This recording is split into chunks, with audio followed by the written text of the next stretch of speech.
Halo, kami dari kelompok 4 yang beranggotakan Silsabila dari BP 1911022007, Muhammad Dafa dari BP 1911022013, dan Dita Adriana dari BP 1911022033. Kami akan membahas tentang tes transaksi dan kertas kerja pemeriksaan.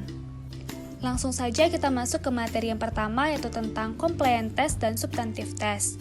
Tes ketaatan atau compliance test yaitu tes terhadap bukti-bukti pembukuan yang mendukung transaksi yang dicatat perusahaan untuk mengetahui apakah setiap transaksi yang terjadi sudah diproses dan dicatat sesuai dengan sistem dan prosedur yang ditetapkan manajemen. Kemudian pengujian substantif atau substantive test yaitu tes yang dilakukan untuk menilai kewajaran dari saldo perkiraan laporan keuangan. Hal-hal yang harus diperhatikan saat melaksanakan compliance test yaitu yang pertama, kelengkapan bukti pendukung atau supporting documents. Yang kedua, kebenaran perhitungan matematis. Yang ketiga, otorisasi dari pejabat perusahaan yang berwenang. Yang keempat, kebenaran nomor perkiraan yang didebit atau dikredit. Yang kelima, kebenaran posting ke buku besar dan sub buku besar. Selanjutnya, prosedur pemeriksaan yang dilakukan dalam substantive test. Yang pertama, inventarisasi aset tetap, yaitu dengan menguji apakah nilai aset tetap sesuai dengan yang dicatat oleh klien. Yang kedua, observasi atas stock of name, yaitu auditor memeriksa berapa jumlah fisik yang ada di gudang perusahaan dan dibandingkan dengan jumlah yang ada di dalam catatan. Yang ketiga, konfirmasi piutang, utang dan bank, yaitu memastikan utang dan piutang yang dicatat oleh klien apakah telah sesuai atau belum. Yang keempat, subsequent collection and subsequent payment. Subsequent collection yaitu penagihan setelah tanggal neraca. Auditor harus memeriksa apakah ada penerimaan setelah periode pelaporan keuangan tersebut. Subsequent payment yaitu pembayaran setelah tanggal neraca. Auditor juga harus memeriksa apakah ada pembayaran setelah periode pelaporan keuangan tersebut. Yang kelima, cash of name, yaitu menghitung jumlah fisik uang yang ada. Dan yang terakhir yaitu pemeriksaan rekonsiliasi bank. Risiko sampling dan non-sampling. Yang pertama, risiko sampling adalah risiko bahwa kesimpulan auditor yang didasarkan pada suatu sampel dapat berbeda dengan kesimpulan jika prosedur audit yang sama diterapkan kepada keseluruhan populasi. Yang kedua yaitu risiko non-sampling adalah risiko bahwa auditor mencapai suatu kesimpulan yang salah dengan alasan apapun yang tidak terkait dengan risiko sampling. Sampling audit adalah penerapan prosedur audit terhadap kurang dari 100% unsur dalam suatu saldo akun atau kelompok transaksi dengan tujuan untuk menilai beberapa karakteristik saldo akun atau kelompok transaksi tersebut. Sampel audit. Pendekatan umum dalam sampling audit ada dua, yaitu non-statistik dan statistik. Kedua pendekatan tersebut mengharuskan auditor menggunakan pertimbangan profesionalnya dalam perencanaan, pelaksanaan, dan penilaian sampel, serta dalam menghubungkan bukti audit yang dihasilkan dari sampel dengan bukti audit lain dalam penarikan kesimpulan atas saldo akun atau kelompok transaksi yang berkaitan. Metode pemilihan audit. Yang pertama yaitu random, yaitu sampel lakukan dengan acak tetapi tetap mengikuti kaidah tertentu. Yang kedua yaitu sistematik, yaitu pemilihan sampel dengan menentukan atau memilih transaksi di bulan-bulan tertentu. Yang ketiga, sampling unit moneter, yaitu pemilihan sampel berdasarkan nilai nominal dari bukti audit. Yang keempat, haphazard sampling atau pemilihan sembarang, yaitu pemilihan sampel secara acak tanpa adanya teknik yang terstruktur. Selanjutnya yaitu langkah-langkah sampling yang akan dibagi menjadi dalam 6 tahap. Yang pertama, menyusun rencana audit. Pada tahap ini akan ditetapkan yang pertama jenis pengujian yang akan dilakukan, yang kedua tujuan pengujian, yang ketiga populasi yang akan diteliti, serta asumsi-asumsi yang akan digunakan dalam penelitian. Tahapan yang kedua yaitu menetapkan jumlah atau unit sampel. Jika digunakan metode sampling statistik, unit sampel ditetapkan dengan menggunakan rumus atau formula statistik sesuai dengan jenis sampling yang dilakukan. Pada tahap ini, hasilnya berupa pernyataan mengenai jumlah unit sampel yang harus diuji pada populasi yang menjadi objek penelitian. Tahap yang ketiga, memilih sampel dari populasi yang diteliti. Jika menggunakan sampling statistik, pemilihan sampelnya harus dilakukan secara acak atau random. Tahap yang keempat, yaitu menguji sampel. Melalui tahap pemilihan sampel, peneliti mendapat sajian sampel yang harus diteliti. Selanjutnya, auditor menerapkan prosedur audit atas sampel tersebut. Hasilnya, auditor akan memperoleh informasi mengenai keadaan sampel tersebut. Tahap yang kelima, yaitu mengestimasi keadaan populasi. Berdasarkan keadaan sampel yang telah diuji, auditor melakukan evaluasi hasil sampling untuk membuat estimasi mengenai keadaan populasi. Dan tahap yang terakhir yaitu membuat simpulan hasil audit.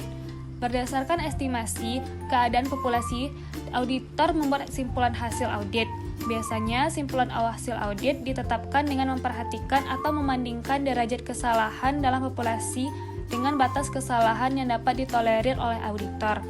Jika kesalahan dalam populasi masih dalam batas toleransi, berarti populasi dapat dipercaya.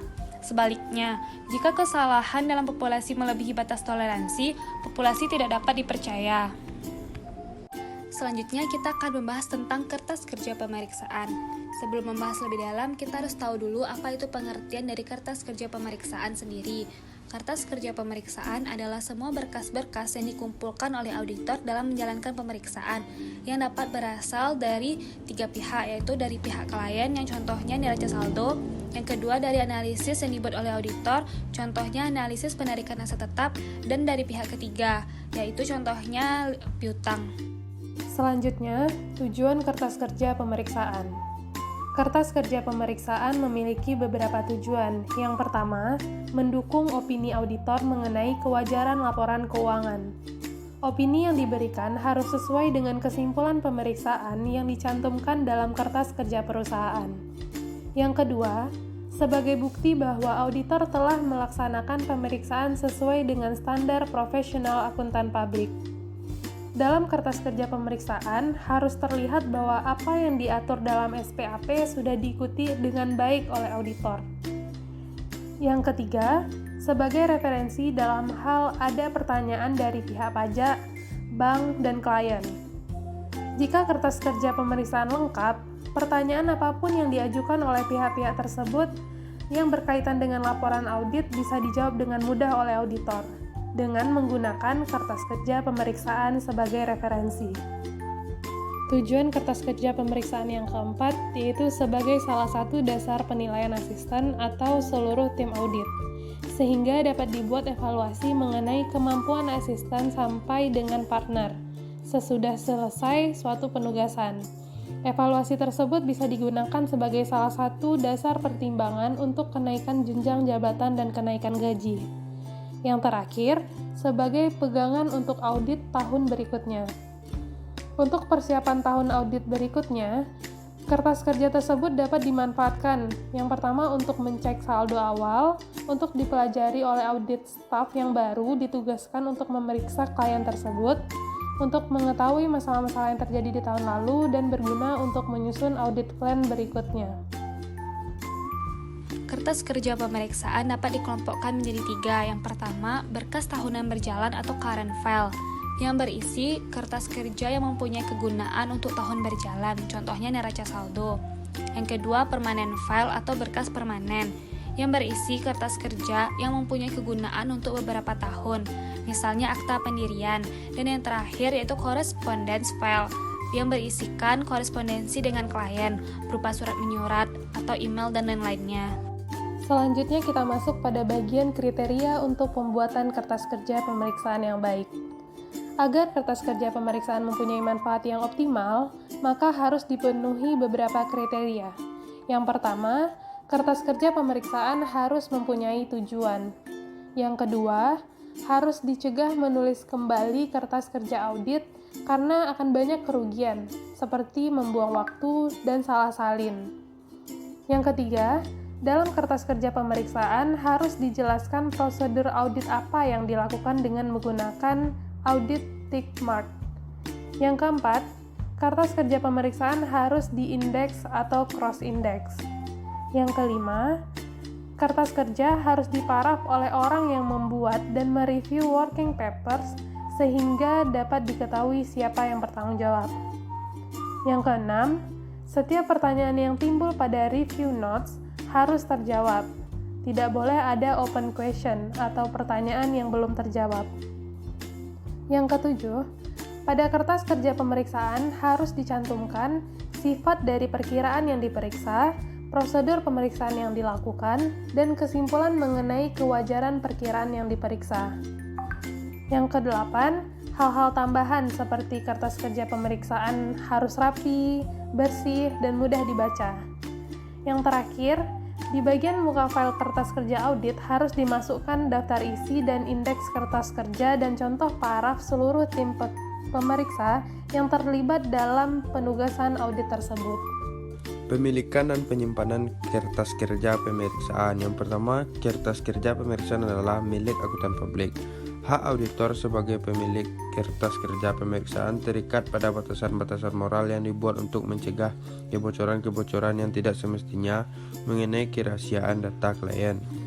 Yang kedua, walaupun sebagian kertas kerja akuntan publik dapat digunakan sebagai sumber referensi bagi kliennya, namun kertas kerja pemeriksaan tersebut tidak dapat dianggap sebagai bagian atau pengganti dari catatan akuntansi klien tersebut.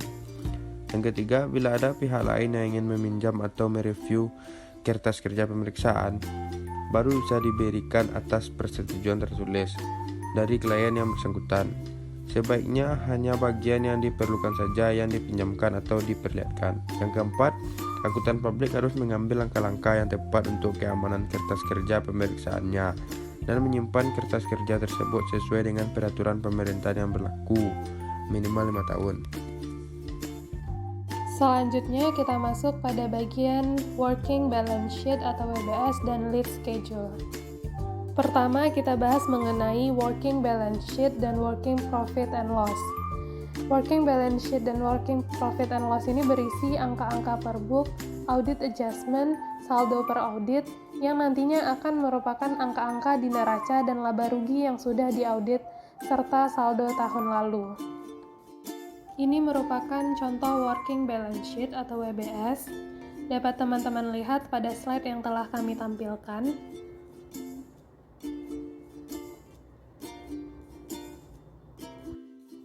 Ini merupakan contoh Working Profit and Loss. Selanjutnya kita akan bahas mengenai Lead Schedule atau Top Schedule. Angka-angka dalam top schedule akan didukung oleh angka-angka dalam supporting schedule. Untuk itu, antara top schedule dan supporting schedule harus dilakukan cross index. Top schedule akan memperlihatkan saldo per book, audit adjustment, saldo per audit, serta saldo tahun lalu. Dalam top schedule, biasanya dicantumkan kesimpulan atas pos yang bersangkutan, sifat perkiraan, prosedur audit yang dilakukan beserta tick mark, audit adjustment yang diusulkan auditor dan diterima klien harus tercantum di supporting schedule. Di semua top schedule dan supporting schedule harus dicantumkan indeks working paper. Ini merupakan contoh format top schedule. Dapat teman-teman perhatikan pada slide yang telah kami tampilkan. Sekian presentasi dari kelompok kami. Thanks for watching.